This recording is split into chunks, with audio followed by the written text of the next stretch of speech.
Ya sanibona.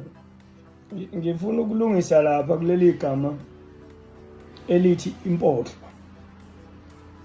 Inkinga nikwazi ukuthola amagama la nisuke nihlanganele khona nje kudlaliswana bese kugcineni lawo magama niwenze ngathi amagama angampela.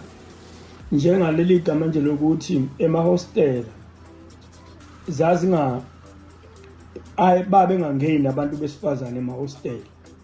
Ngesizathu sokungangeni kwabantu besifazane emahostela kwase kuthiwa kuseyimpohlweni ngoba amadoda eyihlalela ngawodwana eyindlini.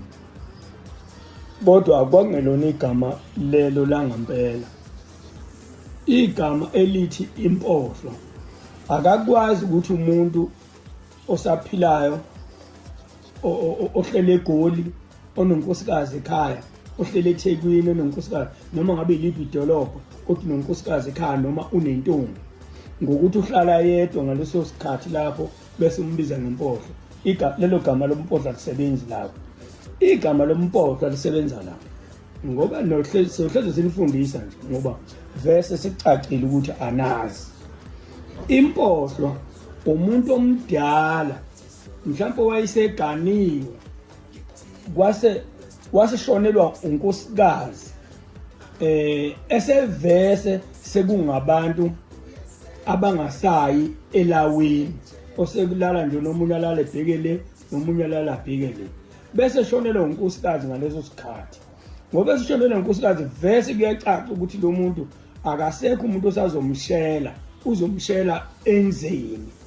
Iyona mpohlo leyo, nampohlo leyo ngoba lo muntu mangabe ebehlala yedwa emzini wakhe uzosala yedwa impela mangabe bekunonkosikazi kuphela nje kungekho nengane.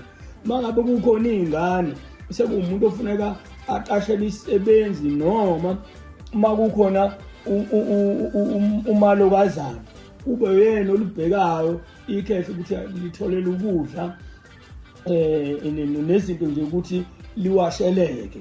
Impohlo-ke yinto enjalo, akakwazi ukuba impohla umuntu esemusha esakwazi ukushela aqonde.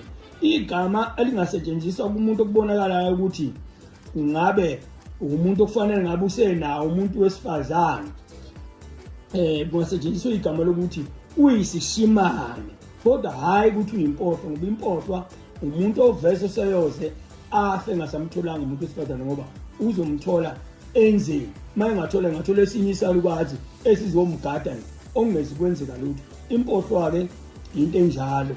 Ningabizi nje abantu laba ngoba bebizwa ngempohla ngoba inina laba abafana laba abahlala namantombazane endlini labahlala khona, abanye abahlala nawo emjondolo, ibona laba abadala ukuthi ezinye ingane zize yikipite ngoba bayibiza ngempohlo.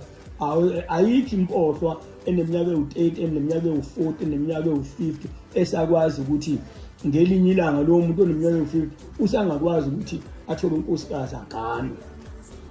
Umuntu oyimpohlo umuntu ongeke esakwazi vese ukuthola umuntu azothandana naye, osezothola umuntu nje okuzofanele amgade kuphela. Lawo madoda uthola ukuthi indoda yagana unkosikazi yedwa uvele kushona unkosikazi usala indoda iba impohlo. Injalo-ke impohlo madoda, hhayi lokhu enikushoyo.